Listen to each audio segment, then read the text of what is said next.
Reverse Jagan Reddy, reverse పాలన, reverse రాజకీయం. ఇది మా జగన్మోహన్ రెడ్డి చేసే పరిపాలన. 4.5 సంవత్సరం అయింది అధికారం చేతికి వచ్చి, ఈ రోజు కూడా చేసింది ఏం లేదు. అంత రివర్స్. ఎందుకు చెప్తున్నా అంటే, సహజంగా ప్రతిపక్ష పార్టీలోంచి పాలకపక్షంలోకి ఎమ్మెల్యేలు, నాయకులు మారడం అనేది చాలా సర్వసాధారణం. కానీ ఈరోజు పరిస్థితి ఎట్లుందంటే, ప్రతిపక్షంలోకి పాలకపక్షంలో ఉన్న నాయకులందరూ వచ్చే పరిస్థితి. ఈరోజు ఎమ్మెల్యేలు అవ్వచ్చు, నాయకులు అవ్వచ్చు, ఈరోజు పాలకపక్షంలో విరక్తి వచ్చి పాలకపక్షంలో చేసే పనులు భరించలేక ఈరోజు ప్రతిపక్షంలోకి చేరే రోజులు వచ్చినాయంటే మీరు అర్థం చేసుకోవచ్చు ఎట్లుందో. అట్లే ఈరోజు రెండోది ఏంద్రా అంటే, ఏదైనా కూడా ఓడిపోయినప్పుడు ఓడిపోయిన నాయకుల్ని మార్చడం అనేది, ఓడిపోయిన మా నాయకులకి స్థానచలనము లేకపోతే కొత్త నాయకుని ఎతకడం అనేది చాలా రాజకీయ పార్టీలు చేసే పనే. కాకపోతే ఈరోజు జగన్మోహన్ రెడ్డి చేసే పని ఏదైతే ఉందో, గెలిచిన ఎమ్మెల్యేలని వాళ్ళంటూ అక్కడ కొంచెం అంటూ గట్టి పట్టున్న నాయకుల్ని కూడా ఈరోజు మార్చి రాజకీయం చేసి రివర్స్ రాజకీయం చేయాలని చూస్తున్నది అయితే ఉందో, అవన్నీ కూడా ఆయనకున్న భయాన్ని కప్పుచ్చుకునేకి చేసే దొంగ నాటకాలే. ఇంకో విషయం ఇక్కడ అబ్జర్వ్ చేయాల్సింది ఏంటంటే, ఎవరైనా కూడా ఎలక్షన్ గెలిచిన తర్వాత, ఎలక్షన్ అయిపోయిన తర్వాత క్యాంప్ రాజకీయాలు చేస్తారు.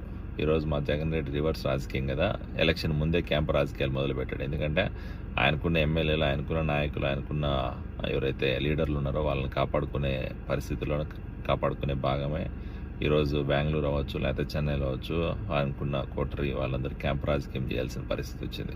సో ఇది కూడా రివర్స్ రాజకీయంలో భాగమే.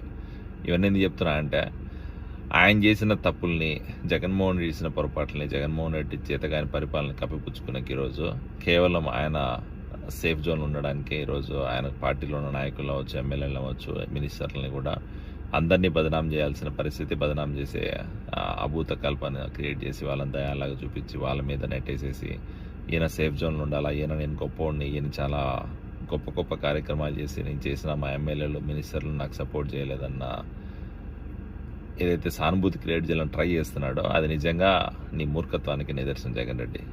అయినా నువ్వు చేసిన 4.5 సంవత్సరాల అధికారం వచ్చిన తర్వాత ఏమైనా చేసావా అంటే, ఒకసారి వెనక్కి తిరిగి చూసుకుంటే అమరావతి క్యాపిటల్ని సర్వనాశనం చేసినావు, రివర్స్ చేసి రాజకీయం. అలాగే 3 రాజధానులు లాంటివి అది రివర్స్ చేసినావు. పోలవరం ప్రాజెక్ట్కి సెంట్రల్ గవర్నమెంట్ తల ఉంచుతా, మెడ ఉంచుతా, కాలు ఉంచుతా అని చెప్పి ఏది ఉంచింది లేదు, పెట్టింది లేదు. లాస్ట్ వాళ్ళ కళ్ళ దగ్గర నీ కేసుల కోసం ఆ పోలవరం ప్రాజెక్ట్ కూడా తాకట్టు పెట్టేసేసి ఈరోజు పోలవరం ప్రాజెక్ట్ పనులు కూడా రివర్స్ అయిపోయినాయి.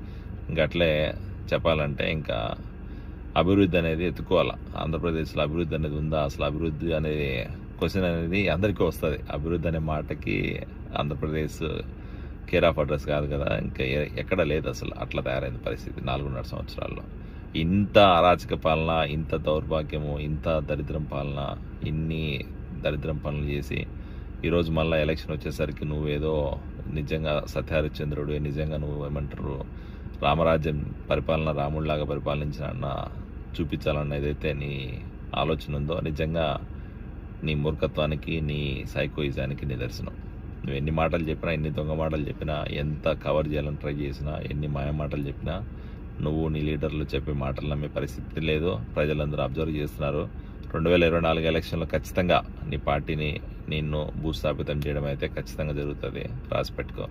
2024 తర్వాత నువ్వు చేసిన అవినీతి, నీ అరాచకాలు, నీ దౌర్జన్యాలు, నువ్వు చేసిన దరిద్రం పాలనంతా ప్రజల ముందు చూపిస్తాం.